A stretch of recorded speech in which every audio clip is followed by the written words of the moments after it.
Hello students, welcome to vision WBCS. Vision WBCS এ তোমাদের সকলকে স্বাগত। আমরা প্রস্তুতি নিচ্ছি upcoming West Bengal civil service এক্সামের, যেটা আসতে চলেছে 2022 সালে। অর্থাৎ নেক্সট যে সিভিল সার্ভিস রয়েছে, ডাব্লিউবিসিএস রয়েছে, সেটার জন্য প্রিপারেশন নিচ্ছি।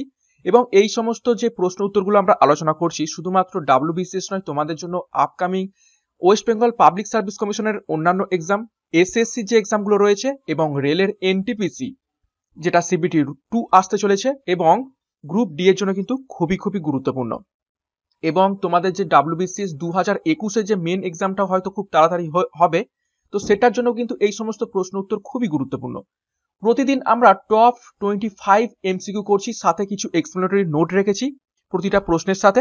ওকে, তো আমরা করছি জেনারেল স্টাডিজ, এবং মর্নিং ক্লাস সকাল 8টার ক্লাসে আমরা টার্গেট রেখেছি যতদিন না পরীক্ষা আসছে ততদিন কিন্তু আমরা 3000 প্লাস এমসিকিউ প্র্যাকটিস করব।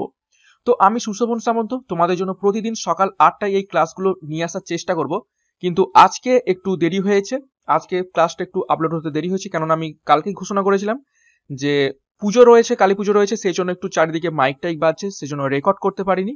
তো আজকে সেই জন্য একটু দেরিতে আপলোড হয়েছে, তার জন্য সরি। তো আজকের ক্লাসটা শুরু করা যাক দেরি না করে। আজকে আমরা করব জিকে সেট নাম্বার 3। গত দুটো সেট হয়ে গেছে, যারা এখনো ফলো করনি, খুবই গুরুত্বপূর্ণ এমসিকিউ করেছে, একদম হাই লেভেল এমসিকিউ যাকে বলে, ওকে, স্ট্যান্ডার্ড লেভেল। তো ক্লাসটা শুরু করা যাক। কি কি প্রশ্ন রয়েছে আজকের ক্লাসের মধ্য থেকে সেগুলো দেখে নেওয়া যাক। দেখো প্রথম প্রশ্ন কি রয়েছে আজকের ক্লাসে। The university which became famous in the post Gupta era was. খুবই গুরুত্বপূর্ণ প্রশ্ন এটি। প্রত্যেকে কমেন্ট বক্সে কমেন্ট করার চেষ্টা করবে প্রতিটা প্রশ্ন চলাকালীন। এর মাধ্যমে তোমাদের তো প্র্যাকটিস হবেই, সাথে কিন্তু মনেও থাকবে। কি বলছে দেখো, the university which become famous in post Gupta এরা ওয়াজ, অর্থাৎ কোন বিশ্ববিদ্যালয়টা নিচের অপশনগুলোর মধ্য থেকে খুবই বিখ্যাত হয়েছিল গুপ্তা এরাতে, অর্থাৎ গুপ্ত যুগে। কোনটা সঠিক উত্তর হবে কমেন্ট বক্সে কমেন্ট করো।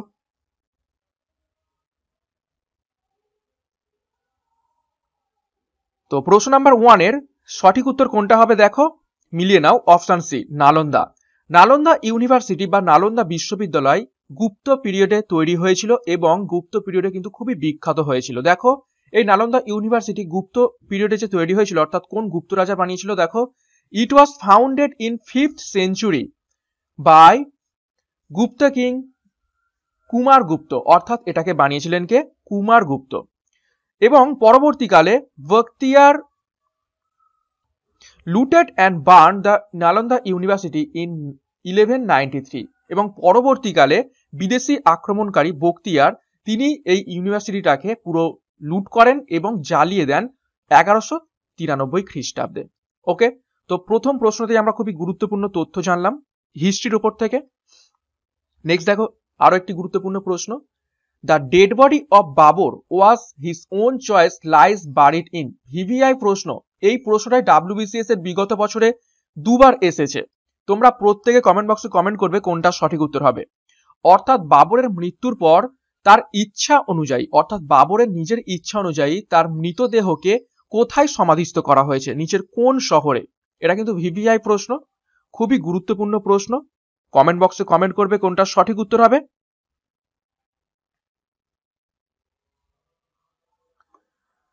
তো 2 নম্বর প্রশ্ন সঠিক উত্তর হয়ে যাবে দেখো অপশন ডি, কাবুল। ওকে, তার ইচ্ছা অনুযায়ী তাকে কাবুলে সমাধিস্থ করা হয়েছে।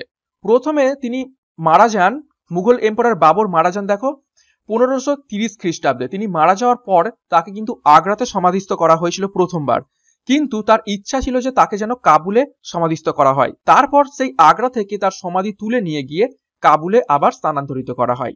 ওকে, নেক্সট প্রশ্ন নাম্বার 3 দেখো, which ruler murdered his father Bimbisara to ascend the throne. প্রত্যেকে পারবে এই প্রশ্নটা, প্রত্যেকে কমেন্ট বক্সে কমেন্ট করো। এটাও কিন্তু ভিভিআই প্রশ্ন, অর্থাৎ কোন রাজা, নিচের কোন রাজা তার পিতা বিম্বিসারকে হত্যা করে সিংহাসন দখল করেছিলেন। খুবই গুরুত্বপূর্ণ প্রশ্ন এটিও। তো 3 নম্বর প্রশ্নের কোনটা সঠিক উত্তর হবে, অর্থাৎ বিম্বিসারের পুত্র কে ছিলেন, বিম্বিসারের পুত্র ছিলেন অপশন বি, অজাতশত্রু। এরা দুজনেই অর্থাৎ বিম্বিসার, অজাতশত্রু এরা সবাই হরিয়াঙ্কা বংশের রাজা। হরিয়াঙ্কা বা বাংলায় যেটাকে বলা হয়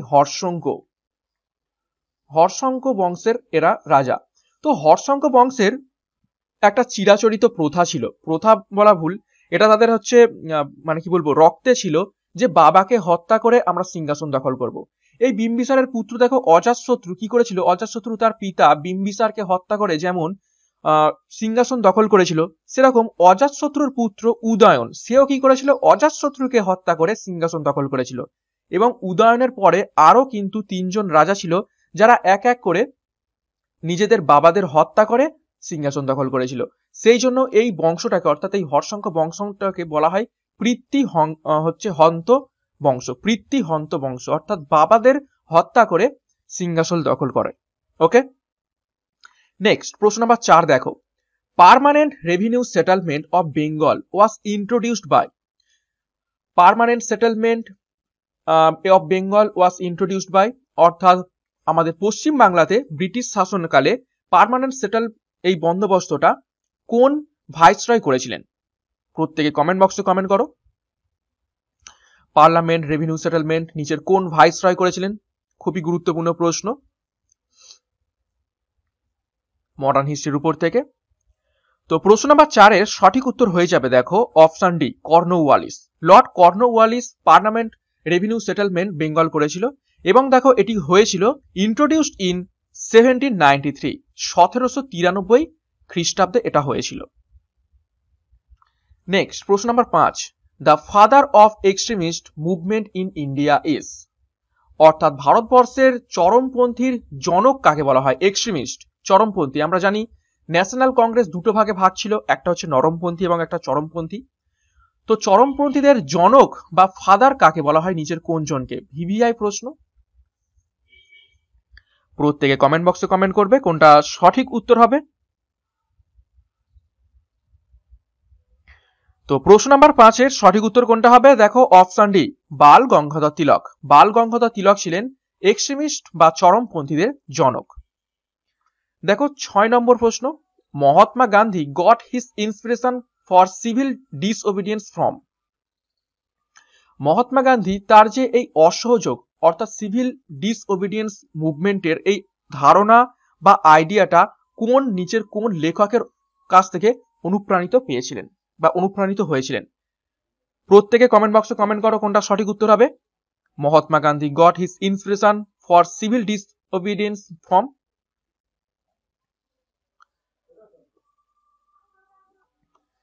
তো 6 নম্বর প্রশ্নের কোনটা সঠিক উত্তর হবে? সঠিক উত্তর হয়ে যাবে দেখো অপশন এ, থুয়েরিও। থুয়েরিওর যে লেখা ছিল, যা বই ছিল, সেই বইগুলো পড়ে মহাত্মা গান্ধী সেইখান থেকে ইন্সপায়ার হয়েছিলেন সিভিল ডিসওবিডিয়েন্স মুভমেন্টের। প্রশ্ন number 7, the first Indian selected for Indian civil service was. VVI প্রশ্ন, এটা খুবই গুরুত্বপূর্ণ প্রশ্ন, বহুবারই পরীক্ষায় এসেছে, ডাব্লিউবিসিএস এর বিগত বছরের প্রশ্ন বলতে পারো।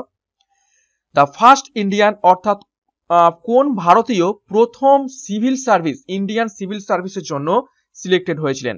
আইসিএস পরীক্ষায় প্রথম সিলেক্টেড হয়েছিলেন কোন ভারতীয়? প্রত্যেকে কমেন্ট বক্সে কমেন্ট করো কোনটা সঠিক উত্তর হবে। তো 7 নম্বর প্রশ্নের সঠিক উত্তর হয়ে যাবে দেখো অপশন এ, সত্যেন্দ্রনাথ ঠাকুর। সত্যেন্দ্রনাথ ঠাকুর প্রথম ভারতীয় যিনি ইন্ডিয়ান সিভিল সার্ভিসে সিলেক্টেড হয়েছিলেন। দেখো he was first Indian to join the Indian civil service. তিনি ছিলেন প্রথম ভারতীয় যিনি ইন্ডিয়ান সিভিল সার্ভিসে জয়েন করেছিলেন। He was elected in ICS in June 1863, অর্থাৎ 1863 সালে তিনি এটি পাস করেছিলেন। He was elder brother of Gurudev Rabindranath ঠাকুর। তিনি রবীন্দ্রনাথ ঠাকুরের বড় দাদা ছিলেন। ওকে, নেক্সট প্রশ্ন নাম্বার 8 দেখো, আমরা পলিটির মধ্যে ঢুকে পড়লাম। Article 169 of Constitution makes the provisions for abolition or creation of। VVI প্রশ্ন, প্রত্যেকে কমেন্ট বক্সে কমেন্ট করো কোনটা সঠিক উত্তর হবে। অর্থাৎ আমাদের সংবিধানের 169 আর্টিকেল 169তম আর্টিকেলটা নিচের কোন সংস্থার বা কোন অর্গানাইজেশনের অ্যাবলিশন অর ক্রিয়েশনের ব্যাপারে হচ্ছে ব্যাখ্যা প্রোভাইড করে বা সেখানে লেখা রয়েছে। নিচের কোন সংস্থা বা অর্গানাইজেশনের অ্যাবলিশন এবং ক্রিয়েশনের ব্যাপারে লেখা রয়েছে আর্টিকেল 169-এ।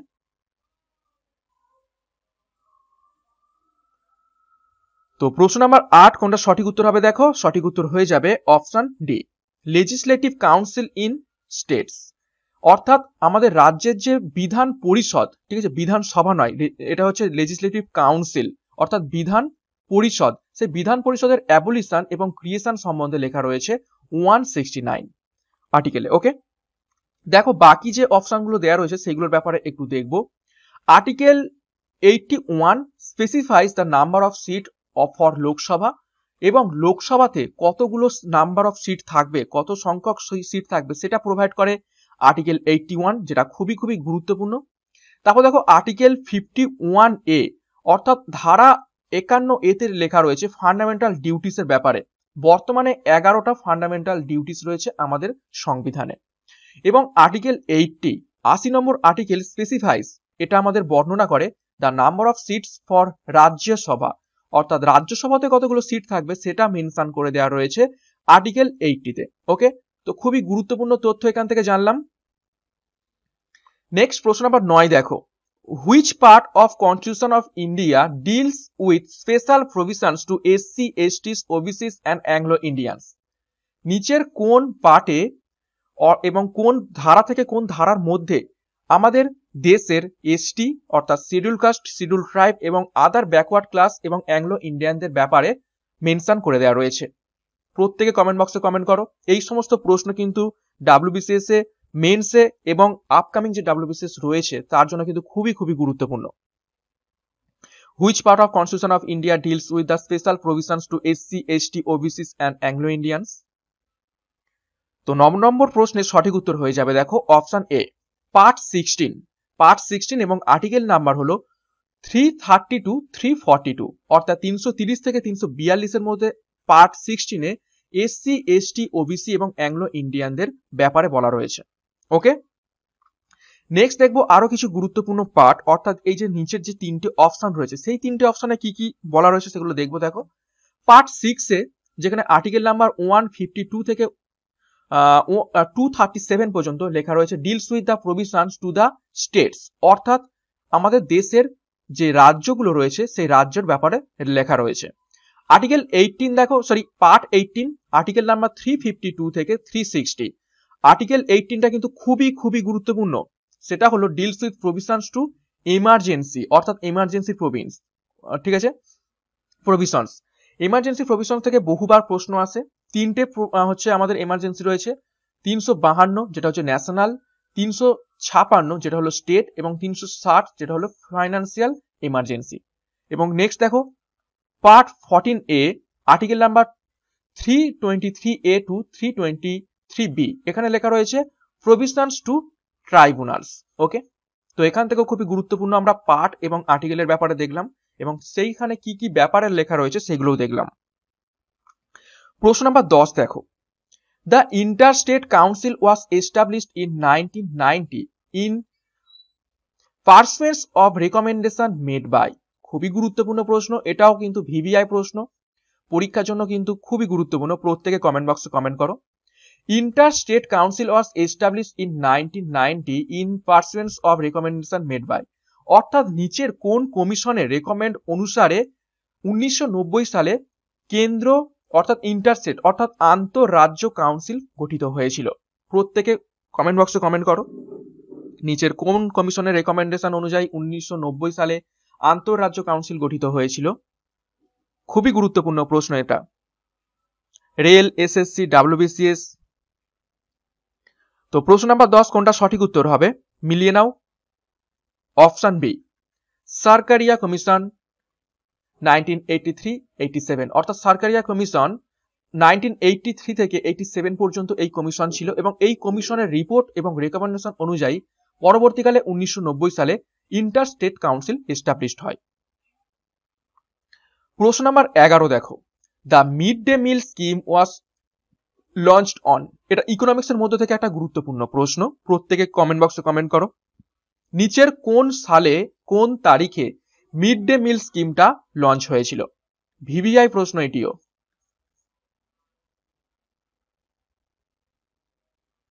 তো তো 11 নম্বর প্রশ্নের কোনটা সঠিক উত্তর হবে? সঠিক উত্তর হয়ে যাবে অপশন সি, আগস্ট 15, 1995। 1995 সালের 15ই আগস্ট থেকে এই যে মিড ডে মিল স্কিমটা আমাদের দেশে চালু হয়েছিল।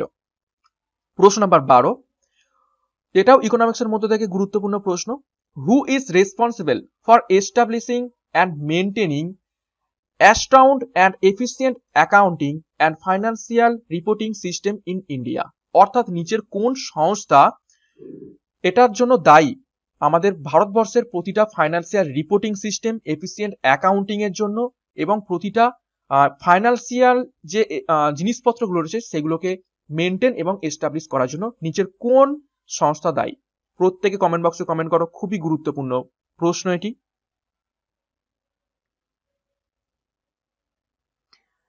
তো প্রশ্ন নাম্বার 12 কোনটা সঠিক উত্তর হবে? সঠিক উত্তর হবে option A, the comptroller general of accounts, অর্থাৎ শর্টে যাকে বলা হয় সিএজি। অর্থাৎ সিএজি এবং সিএজির অফিস এই ফাইন্যান্সিয়াল রিপোর্টিং সিস্টেম, এফিসিয়েন্ট অ্যাকাউন্টের জন্য কিন্তু রেসপন্সিবল। প্রশ্ন নাম্বার 13 থেকে আমরা কিছু সায়েন্সের প্রশ্ন করব। দেখো, general science, the gas usually field in electric bulb is. Very very important, যে কোনো পরীক্ষার জন্য, ডাব্লিউবিসিএস তো বটেই, সাথে রেল এবং এসএসসির জন্য গুরুত্বপূর্ণ প্রশ্ন। কমেন্ট বক্সে কমেন্ট করো, যে ইলেকট্রিক বাল্বগুলো হয়ে থাকে সেই ইলেকট্রিক বাল্বের ভিতরে কোন গ্যাস দিয়ে ভরাট করা থাকে? কমেন্ট বক্সে কমেন্ট করো প্রত্যেকে। তো 13 নম্বর প্রশ্নের কোনটা সঠিক উত্তর হবে? দেখো, সঠিক উত্তর হয়ে যাবে option A, nitrogen. Nitrogen gas দ্বারা ভরাট করা থাকে এই ইলেকট্রিক বাল্বগুলো। প্রশ্ন number 14, washing soda is common name for, অর্থাৎ যে ওয়াশিং সোডা আমরা ব্যবহার করে থাকি তার রাসায়নিক নাম নিচের অপশনগুলোর মধ্য থেকে কোনটি? এটাও ভিভিআই প্রশ্ন। প্রত্যেকে কমেন্ট বক্সে কমেন্ট করো, ওয়াশিং সোডার কমন নেম বা রাসায়নিক নেম কোনটি?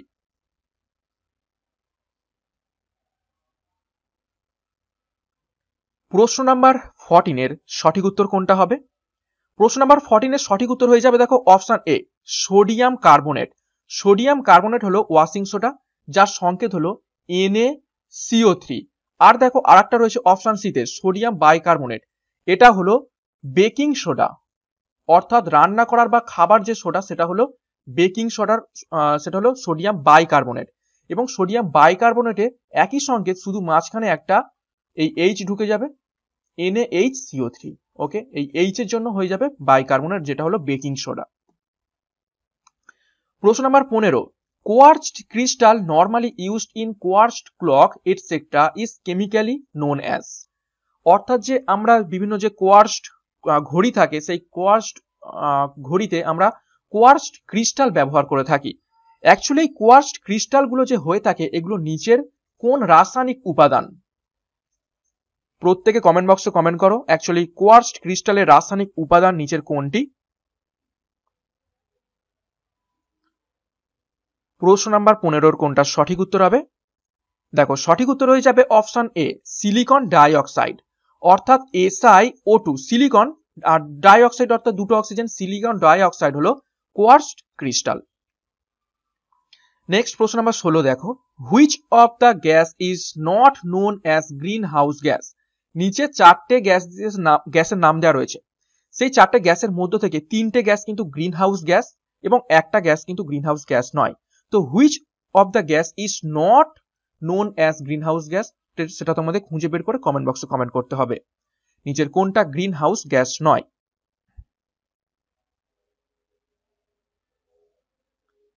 তো 16 নম্বর প্রশ্নের কোনটা সঠিক উত্তর হবে?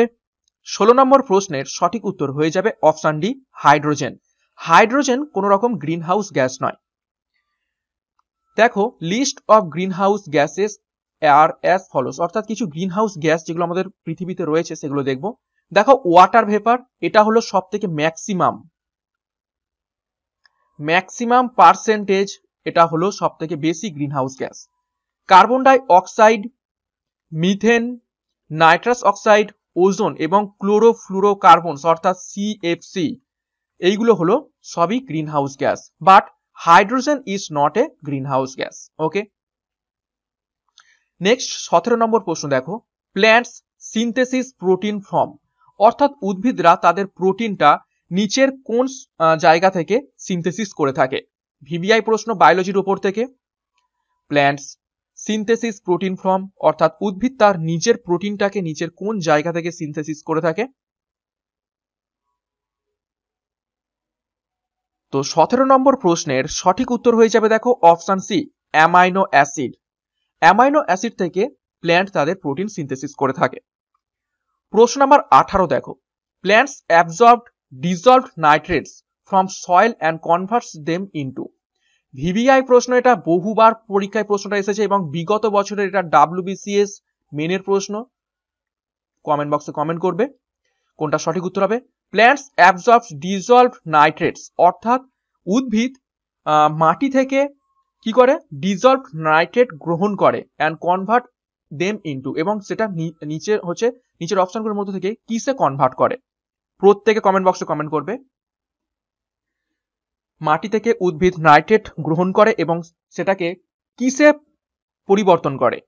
তো প্রশ্ন নাম্বার 18 সঠিক উত্তর হয়ে যাবে দেখো অপশন এ, ফ্রি নাইট্রোজেন। মাটি থেকে উদ্ভিদ নাইট্রেট গ্রহণ করে এবং সেটাকে ফ্রি নাইট্রোজেনে কনভার্ট করে দেয়, এবং এর মাধ্যমেই এই প্রসেসটাকে কি বলা হয়? Nitrogen fixation. নাইট্রোজেন ফিক্সেশন এই পদ্ধতিটাকে বলা হয়ে থাকে। প্রশ্ন নাম্বার 19 দেখো, any wind blowing down the slope of mountain is called. VVI প্রশ্ন, এটা জিওগ্রাফির মধ্যে আমরা প্রবেশ করলাম। Any wind blowing down the slope of a mountain is called, অর্থাৎ ধরো দুটো মাউন্টেন রয়েছে, মাঝখানে এটা কি রয়েছে? উপত্যকা রয়েছে, এটা মাঝখানে উপত্যকা বা ভ্যালি। তো এই দুটো মাউন্টেনের গা বরাবর নিচের দিকে যে বায়ুটা প্রবাহিত হয় সেই বায়ুটাকে আমরা কি বলে থাকি? চারটে অপশন রয়েছে, অ্যানাবেটিক, ক্যাটাবেটিক, ডাউনফলিং উইন্ড নাকি স্লোপ উইন্ড।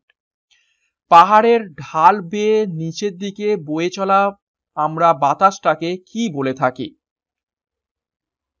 তো 19 নম্বর প্রশ্নের সঠিক উত্তর হয়ে যাবে দেখো অপশন বি, ক্যাটাবেটিক উইন্ড। অর্থাৎ নিচের দিকে যখন বাতাস বয়ে আসে পাহাড়ের ঢাল বেয়ে, সেটাকে আমরা বলে থাকি ক্যাটাবেটিক উইন্ড। এবং এই ক্যাটাবেটিক উইন্ডের জাস্ট উল্টোটা হলো অ্যানাবেটিক উইন্ড, যেটা পাহাড়ের ঢাল বেয়ে উপরের দিকে বাতাস বয়, সেটাকে আমরা বলবো অ্যানাবেটিক উইন্ড। ওকে, নেক্সট প্রশ্ন নাম্বার 20 দেখো, the zone of low atmospheric pressure and ascending air located at or near the equator is called। VVI প্রশ্ন, কমেন্ট বক্সে কমেন্ট করো। অর্থাৎ কি বলছে? আমাদের যে অ্যাটমসফিয়ারিক প্রেসার রয়েছে, যে আমাদের পৃথিবী যেটা রয়েছে, পৃথিবীতে বিভিন্ন যে অ্যাটমসফিয়ারিক প্রেসার বা বেল্ট গুলো রয়েছে, সেখানে ইকুয়েটরের কাছে যে লো অ্যাটমসফিয়ারিক প্রেসার রয়েছে সেটা কি নামে পরিচিত? অর্থাৎ আমরা জানি মাঝখানে 0 ডিগ্রি, তারপরে এরকম অ্যাটমসফিয়ারিক প্রেসার বেল্ট রয়েছে, তারপরে আবার একটা অ্যাটমসফিয়ারিক প্রেসার বেল্ট রয়েছে দুদিকেই। ওকে, কিন্তু বলেছে এই যে ইকুয়েটরের কাছে যে অ্যাটমসফিয়ারিক প্রেসার রয়েছে, লো প্রেসার বেল্ট, সেই লো প্রেসার বেল্টের নাম কি? তো 20 নম্বর প্রশ্নের সঠিক উত্তর হয়ে যাবে দেখো অপশন এ, ইন্টারট্রপিক্যাল কনভার্জেন্স জোন, বা শর্টে বলা হয় ITCZ। এটা বোথ 0 থেকে 5 ডিগ্রি নর্থ এবং সাউথ পর্যন্ত বিস্তৃত। ওকে, এই ITCZ 0 থেকে 5 ডিগ্রি নর্থ এবং 5 ডিগ্রি সাউথ পর্যন্ত বিস্তৃত এই ITCZ, যেখানে অ্যাটমসফিয়ারিক লো প্রেসার বিলং করে থাকে। প্রশ্ন নাম্বার 21 দেখো, India's first marine national park is located in. খুবই গুরুত্বপূর্ণ প্রশ্ন, প্রত্যেকে কমেন্ট বক্সে কমেন্ট করো কোনটা সঠিক উত্তর হবে। ভারতের প্রথম মেরিন ন্যাশনাল পার্ক কোথায় অবস্থিত রয়েছে? India's first marine national park is located in। তো প্রশ্ন নাম্বার 21 এর সঠিক উত্তর হবে, মিলিয়ে নাও option A, the gulf of Mannar. The gulf of মান্নারে ইন্ডিয়ার first marine national park located রয়েছে। তো জিওগ্রাফি চলে গেল, এবার আমরা কিছু প্রশ্ন অর্থাৎ 22 থেকে 25 নম্বর প্রশ্ন কারেন্ট অ্যাফেয়ার্স করব। ওকে, দেখো, who won United states grand Prix 2021। 2021 সালের ইউনাইটেড স্টেটস গ্র্যান্ড প্রিক্স নিচের কোনজন জিতেছেন? প্রত্যেকে কমেন্ট বক্সে কমেন্ট করো, গুরুত্বপূর্ণ প্রশ্ন এটি খেলার মধ্য থেকে। তো প্রশ্ন নাম্বার 22 এর কোনটা সঠিক উত্তর হবে? প্রশ্ন নাম্বার 22 এর সঠিক উত্তর হয়ে যাবে দেখো option B, Max Verstappen. Max Verstappen United State Grand Prix 2021 জিতে নিয়েছেন। প্রশ্ন নাম্বার 23 দেখো, who has been appointed MD and CEO of investment information and credit rating agency বা আইসিআরএ, অর্থাৎ নিচের কোন ব্যক্তি investment information and credit rating agency বা আইসিআর এর এমডি অর্থাৎ ম্যানেজিং ডাইরেক্টর এবং সিইও হিসাবে অ্যাপয়েন্টেড হয়েছেন? কমেন্ট বক্সে কমেন্ট করো কোনটা সঠিক উত্তর হবে।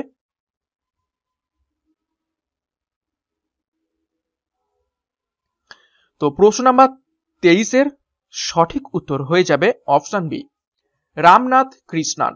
রামনাথ কৃষ্ণান অ্যাপয়েন্টেড হয়েছেন।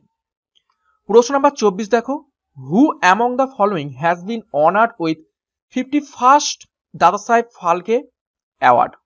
খুবই গুরুত্বপূর্ণ প্রশ্ন, অর্থাৎ নিচের কোন অভিনেতা 51তম দাদা সাহেব ফালকে পুরস্কারে সম্মানিত হয়েছেন? কমেন্ট বক্সে কমেন্ট করো। ভিভিআই প্রশ্ন, এটা তোমরা প্রত্যেকেই আশা করি পারবে।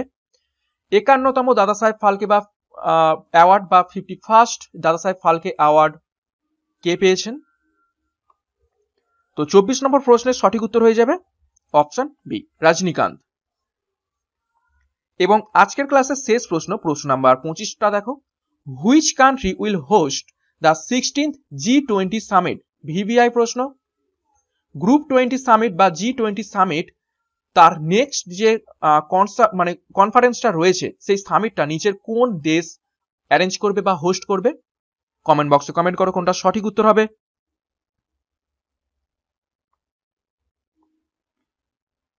তো প্রশ্ন নাম্বার 25 এর সঠিক উত্তর হয়ে যাবে কোনটা?